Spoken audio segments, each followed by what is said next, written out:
Sup guys, welcome to another video on my channel. It's been a while, I know, but let's dive right into it. This video, we're going to be talking about how to be a furry 101. Let's go.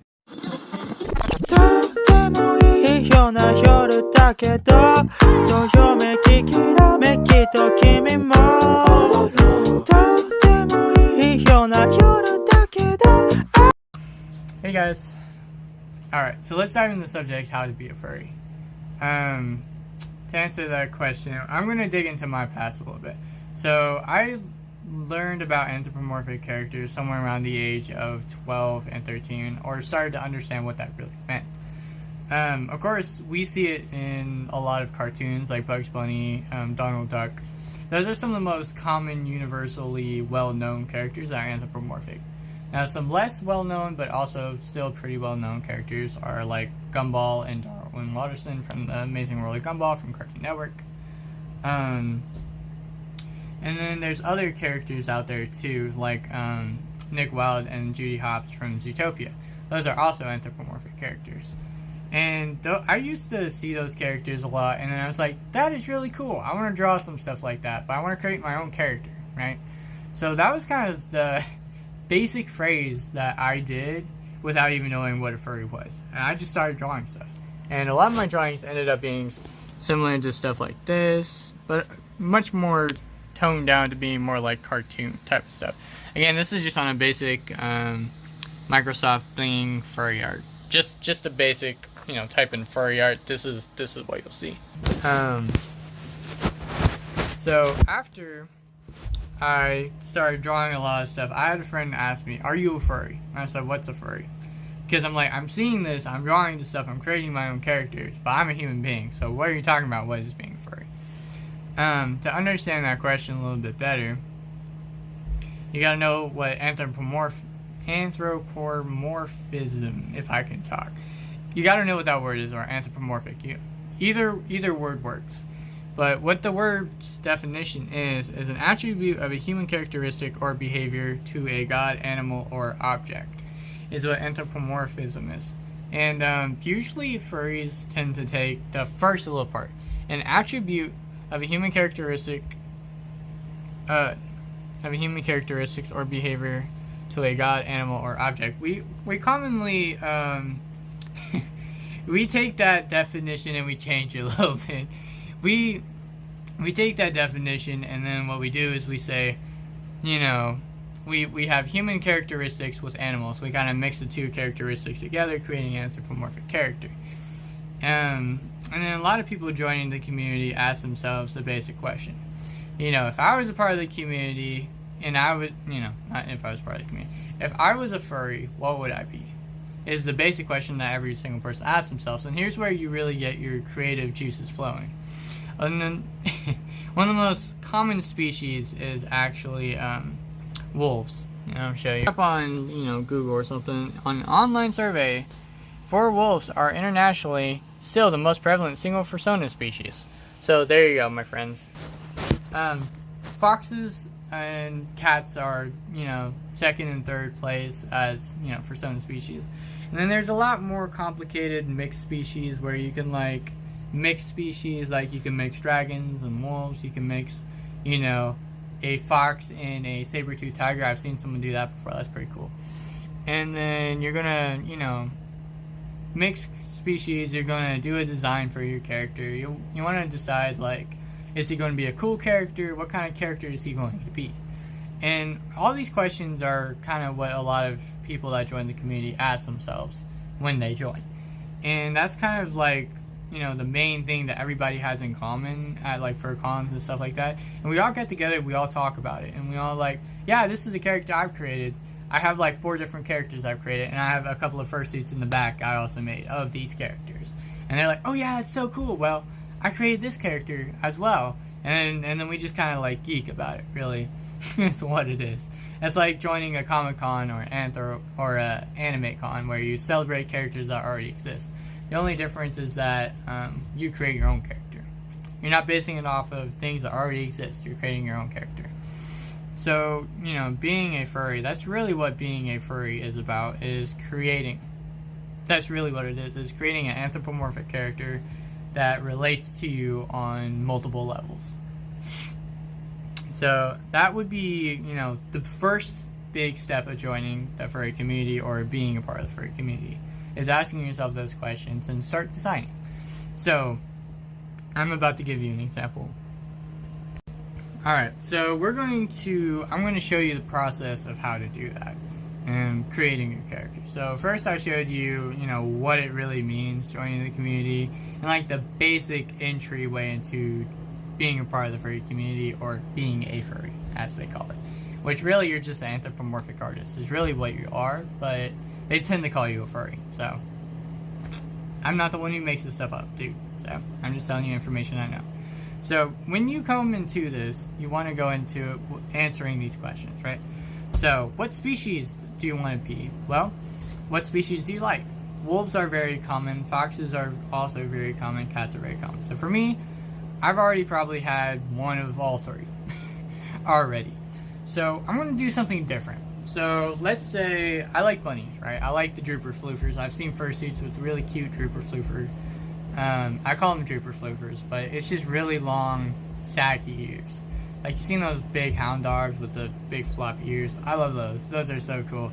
Especially if you see them on a fursuit. They're so freaking cute and adorable. At least I think they're cute and adorable.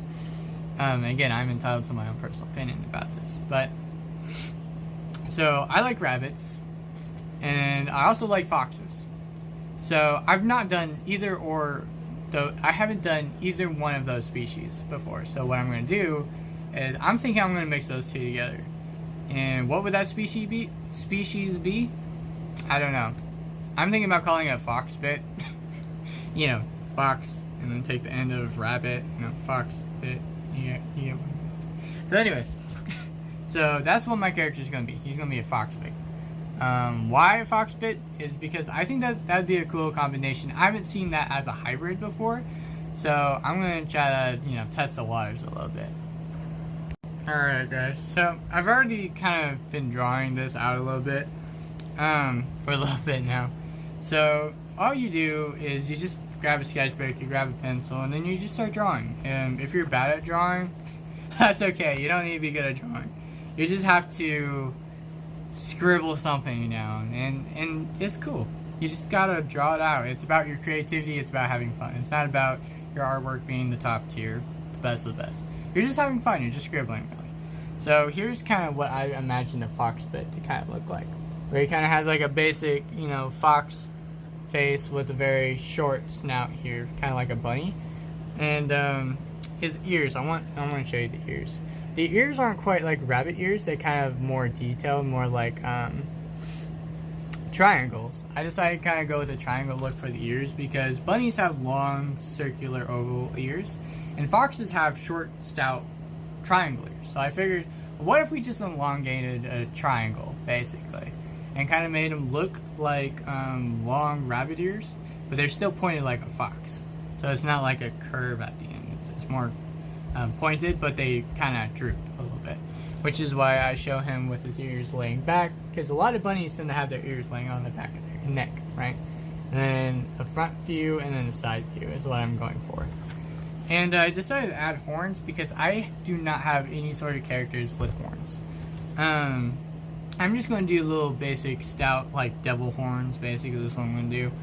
And I kind of decided I wanted to add these little markings on the side of his cheek here. These little boxes, basically. These little boxes on his face. They kind of give him a little bit of something that makes him stand out. Something that you look at that and you're like, I haven't seen that before. That's cool. And of course, draw eyebrows to show facial expression. And of course, give him a little bit of a smile. And there we go. Now, so for me, now that I've already created kind of like a basic face sketch of this character, again, he has a hat. So, because I'm wearing a hat, I'm going to kind of give him a hat that kind of looks like this. I can pull that look off. Look at that. Anyway, so he kind of looks like this, right? But with horns, drooper floofers, because I have long hair. And I feel like he closely resembles me, don't you think? Like, I think he does. And right now, this is just kind of what I look like because I have long hair and I kind of wearing a hat. So, you know, adding that into my little personal sketch here, that's where it starts to kind of develop attributes of me into the character. And that's why it's called anthropomorphic characters, because this animalistic humanoid character has a lot of my attributes, with the long hair, hence the drooper floofers, as I call them, and then the hat and the horns and all that other stuff. So, yeah. That's my little character I created. Now, the last step for creating your character is coming up with a name. So because he has these little boxes on his face, I think I'm going to call him Pixel. Because, you know, in video games like Super Mario Bros, they're really pixelated. And these boxes kind of make me think of pixelated art and stuff like that. So I think I'm going to call him Pixel. So I'm going to write big letters, Pixel. Ta-da! Of course, it's all, you know, yeah, I'm going to put the camera and show you. But, yeah, that's what I got so far. Yeah, alright. So now that we got step 2 out of the way, which is actually, you know, going through and creating your character, let's move on to step 3. Oh my gosh, I almost forgot to color him in. So, my fiance got me these colored pencil set. So I figured I'll go ahead and use them. I know, surprise, I'm finally using stuff. So I'm going to color him in with colored pencils. Alright, so I already have my character, right? And we're going to go with the colors. This is like an orange color almost. Orange, purple, pink. We're just going to go with colors I have never done before. So I'm going to start drawing him with some fox-like features. Alright, now that I use the orange and kind of filled in like a fox design, how like a normal fox would be, because they usually have the white on the face, you know, then they have the orange everywhere else. So now we're going to add in the pink and the purple. We're going to use those as like simple little spotlights, if you will. Alright, so I added some purple and pink. So I added the top little square right here to be purple, and then the eyebrows would be purple as well. Then the lower square on his lower cheek is pink. I'm thinking about adding some color to the inner parts of his ear. I haven't decided yet, but I think that's what I'm going to do. Alright, so I added the pink and purple to the inner parts of his ear. And I think that's good. I really like how the colors are contrasting with each other. It's something bright. It's something, you know, different than I've ever done before. So I think I'm going to stick with that. So that's going to be my character Pixel. Yay.